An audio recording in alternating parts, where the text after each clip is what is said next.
Before Los Angeles became a city of freeways, film studios, and endless sprawl, it was something far older and more stable than the modern imagination usually allows. It was not a blank stage waiting for development. It was not an accidental gap on the Pacific coast waiting for Spain, Mexico, or the United States to give it meaning. Long before the city existed, this region already had systems of life, memory, movement, and belonging. The first Los Angeles was not urban at all. It was indigenous. For thousands of years, the Southern California coast and inland valleys were home to native peoples whose worlds were deeply tied to land and water. To the north and along the coast, the Chumash developed sophisticated maritime traditions, including the tamal, a plank canoe that made trade and travel across coastal waters possible. This alone should disrupt the lazy myth that pre-colonial California was primitive or empty. A people capable of building seaworthy canoes, maintaining coastal trade, and producing fine craftsmanship were not standing outside history. They were living inside a highly adapted world of knowledge and exchange. Closer to the Los Angeles basin were the people often called the Gabrielino by the Spanish, though today, Tongva is the name more often used. Their villages existed across a landscape of rivers, wetlands, hills, oak groves, and coastal routes. They lived in a region that was not yet measured by streets and property lines, but by pathways of use, kinship, ceremony, and memory. The land was not simply occupied, it was known. Specific places carried meaning, and survival depended on understanding seasonality, water access, plants, trade, and relations between communities. In that sense, the region that would one day become Los Angeles was already organized, but according to a completely different logic than the city that came later. This is where the deeper story begins. Los Angeles was not born out of nothing. It was layered over an older landscape whose first history was erased in many traditional accounts because it did not look like European civilization. Yet if we begin here, the entire narrative changes. The later city no longer appears as a natural rise from wilderness. It becomes a takeover, a repurposing, and eventually an enormous expansion built on top of indigenous ground. That shift matters because the modern myth of Los Angeles often starts with spectacle. It starts with glamour, real estate, and growth. But the real beginning is quieter and more powerful.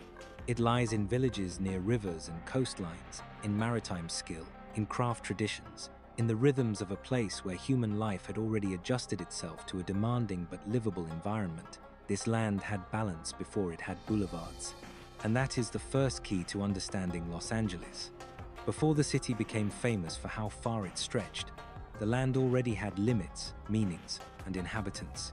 The story of Los Angeles is not the story of a city simply rising. It is the story of a place being repeatedly renamed, reorganized, and pushed beyond its original conditions. To understand how Los Angeles became a giant, we first have to understand that the land was never empty enough to be innocent. It already belonged to a world with its own intelligence. Everything that followed would begin by trying to overwrite that truth. Los Angeles did not become Los Angeles all at once. Before it became an American city, before it became a Mexican town, before it became a symbol of California itself, it first became part of an imperial project. That transformation began not with skyscrapers or settlers in great numbers, but with a different kind of power: naming, mapping, crossing, and claiming. The land did not change at first. What changed was the way outsiders looked at it. Spanish exploration brought that shift into motion. In the late 18th century, expeditions moved north through Alta California, and in 1769 the Portola expedition passed through the region. To an empire, this landscape was no longer simply coast, river, valley, and village. It became route, mission field, territory, and possession. The Spanish did what empires so often do first. They converted geography into administration. Places that had long existed within indigenous systems of meaning were pulled into a new vocabulary of saints, monarchy, and empire. That is why names matter so much here. The future Los Angeles did not begin as a neutral description of a place. It began wrapped in religious language. The river became associated with Our Lady, Queen of the Angels, and eventually, the settlement would inherit a version of that devotional framing. This was not merely poetic, it was political. To rename a place is to begin relocating it inside a new system of control. It is to say that the land now belongs to another story. The Spanish colonial system in California was not built only on soldiers and flags. It also depended heavily on missions, agriculture, labor, and the slow creation of settlements that could survive in a difficult environment. Mission San Fernando, founded in 1797, was part of that broader world. Missions were religious institutions, but they were also economic engines and tools of social restructuring. They changed labor patterns, reshaped indigenous life, and helped establish agriculture and livestock as central features of the colonial order.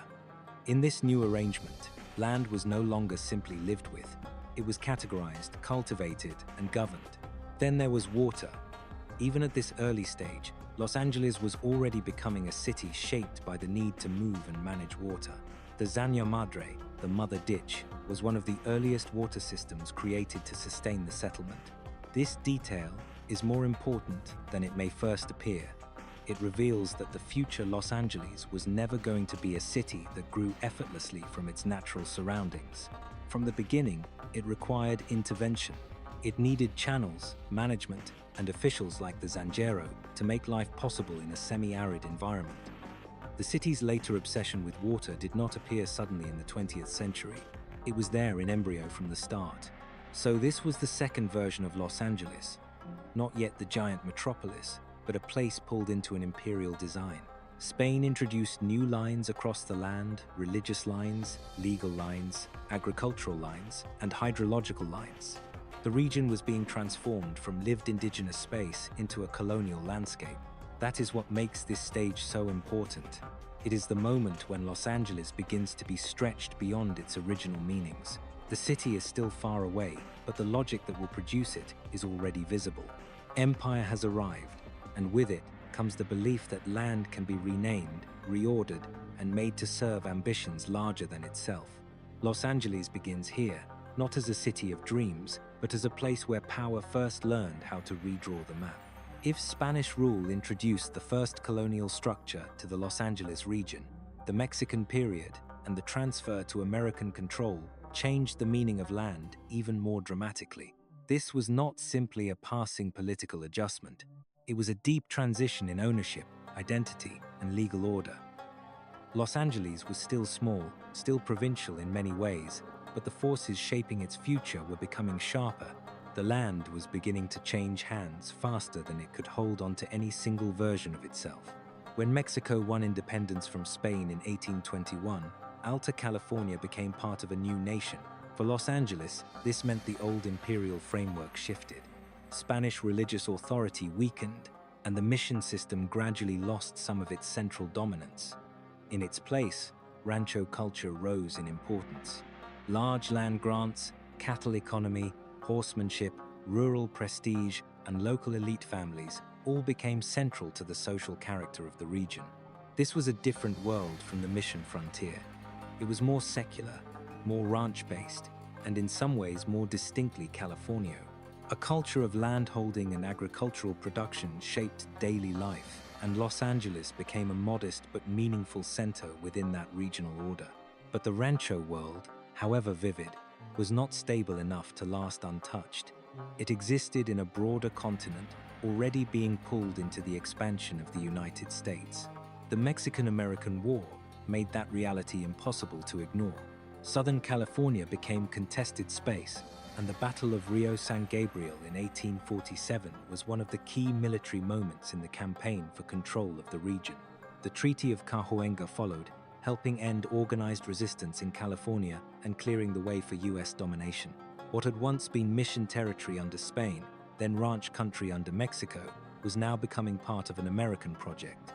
This transfer mattered because it changed everything about how Los Angeles would grow.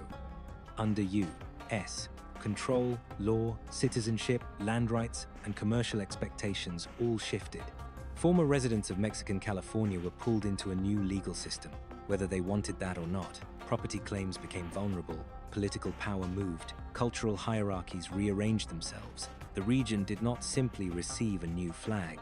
It was inserted into a much larger and more aggressive national machine. That machine had a different relationship to land. Where earlier systems had still been somewhat regional and limited, American expansion was tied to scale, speculation, and infrastructure. The transfer of Los Angeles into U.S. hand set the stage for explosive future growth, because now the region was no longer just a local town at the edge of a distant territory. It had entered the orbit of a republic that was turning westward with enormous speed. This is why the Mexican period and the American takeover are so crucial to the story. They represent the hinge in the middle of Los Angeles history. Without this transition, the later city of railroads, ports, oil, and suburbs cannot be explained. Los Angeles was not simply inherited by the United States, it was absorbed through conflict and legal transformation. And in that absorption, the land was stretched again away from mission systems, away from rancho order, and toward a future built on speculation, mobility, and relentless expansion. The city was still small, but the direction had changed forever. Los Angeles was no longer merely a local settlement shaped by older colonial patterns. It was becoming a possession in a much larger national drama, one that would soon pull it far beyond the scale of its own origins. Once Los Angeles came under firm American control, the question was no longer just who owned the land. The question became how fast the place could be connected, sold, populated, and transformed. This is where Los Angeles begins to take on the logic that still defines it today. It did not simply grow, it accelerated. And the engines of that acceleration were transportation, migration, and economic ambition. In the late 19th century, the city's future was unlocked by movement. Horse-drawn streetcars helped shape local circulation, but the real transformation came through railroads. The San Pedro Railroad, built in 1869 and expanded in significance afterward, tied Los Angeles more tightly to its harbor. Wider rail connections linked the city not just to its immediate surroundings, but to national markets and migration routes. Once transcontinental rail links connected Southern California to the eastern United States, Los Angeles was no longer an isolated western town. It became a destination. That is one of the great turning points in the city's history. Transportation did not merely make Los Angeles easier to reach, it made the city imaginable at a larger scale. People could arrive in greater numbers, goods could move faster. Land became more valuable because it was now part of a wider system. The city's future began to depend on circulation rather than local self-containment. In a way, Los Angeles was being pulled outward by steel. Population growth followed. Migrants arrived from the eastern United States, and communities of many backgrounds developed within the changing city. This diversity is often celebrated today as one of Los Angeles's defining features. But in the 19th century, it was already producing new forms of social organization and tension. Places like Old Chinatown reflected both the importance of immigrant labor and the fragility of minority communities in a rapidly changing urban order. Los Angeles was becoming more varied, but not necessarily more just. Expansion created opportunity and exclusion at the same time. Meanwhile, the city's economy grew more sophisticated. San Pedro Harbor became increasingly important as a gateway for trade, and financial activity on Spring Street helped establish Los Angeles as more than a regional town. The idea of Spring Street as the Wall Street of the West captures the ambition of the period perfectly. Los Angeles was not content to be peripheral. It wanted to become a major city, and increasingly, it had the infrastructure to support that desire.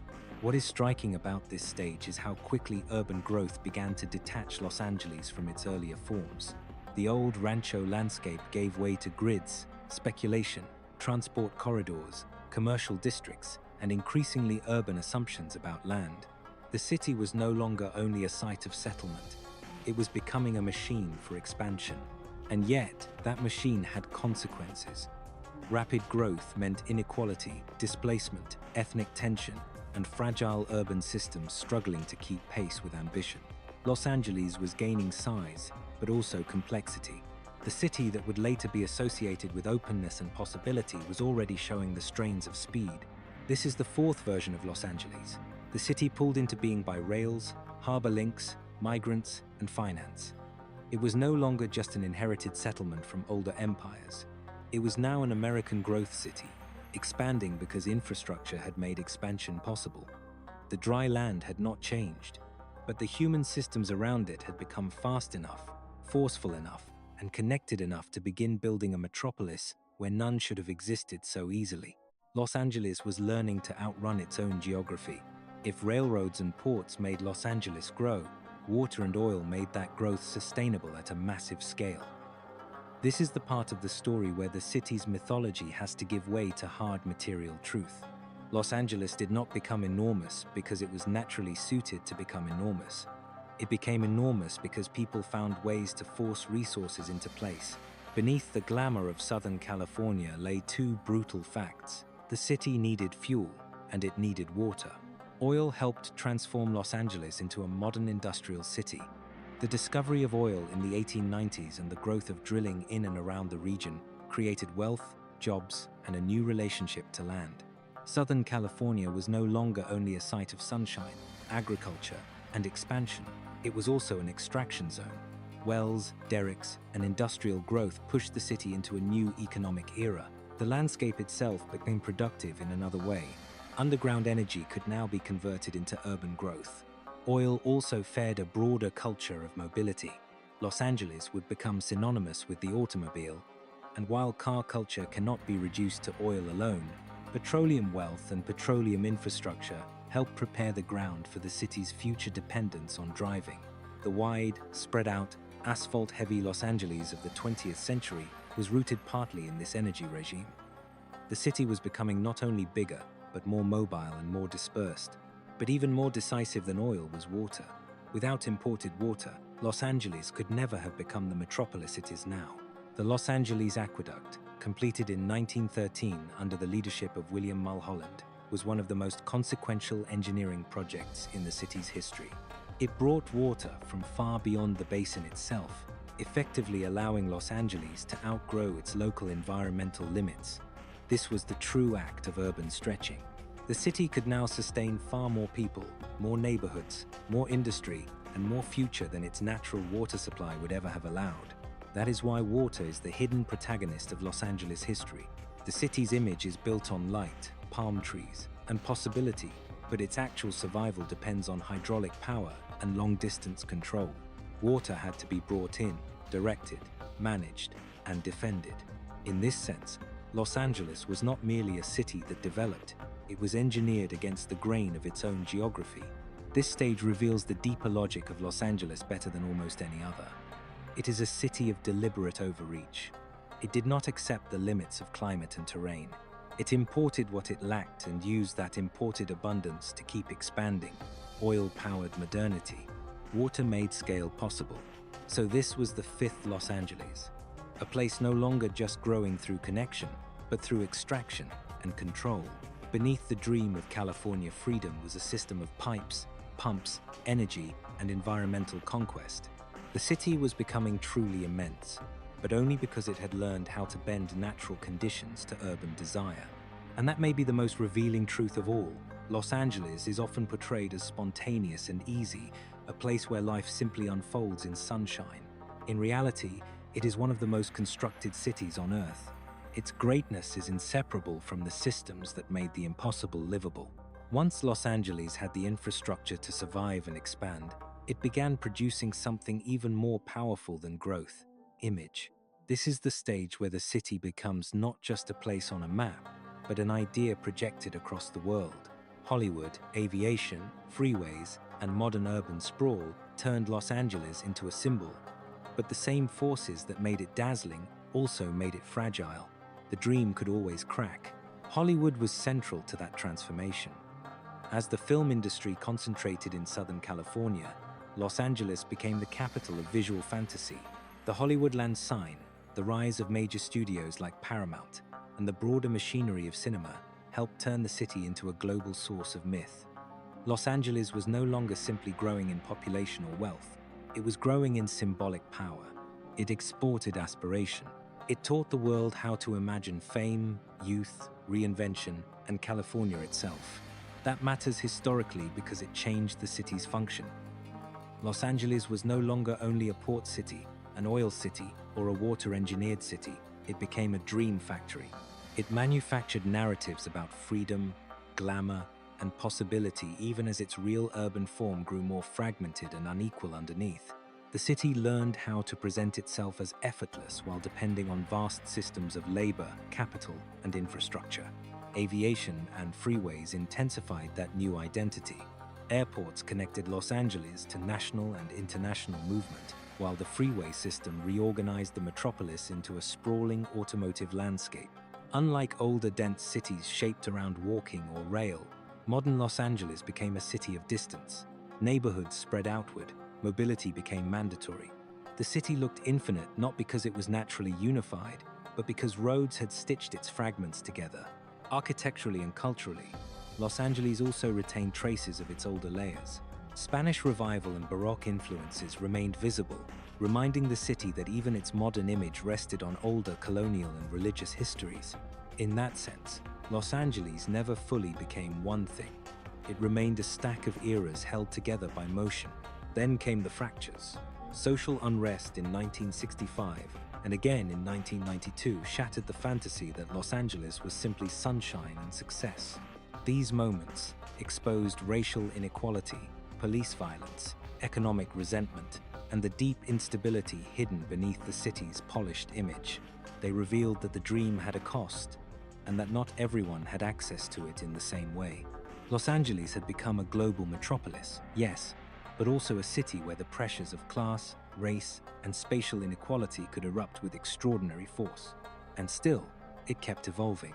Today, Los Angeles is one of the great multicultural cities of the world, a Pacific gateway shaped by Latin America, Asia, migration, media, and global exchange. It is vast, influential, and deeply layered. It is a city of millions, but also a city of historical ghosts. Indigenous villages, mission routes, rancho lands, rail corridors, oil fields, aqueducts, studios, and freeways.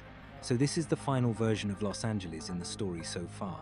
A city stretched by water, oil, infrastructure, and dreams until it became a global myth. But it remains what it has always been underneath that myth. A place repeatedly pushed beyond its natural and historical limits. Los Angeles was never just built. It was pulled, supplied, staged, expanded, and imagined into existence. That is why it fascinates, and that is why it remains unstable. It is one of the world's most powerful examples of what happens when geography, ambition, and image are forced into a single urban form.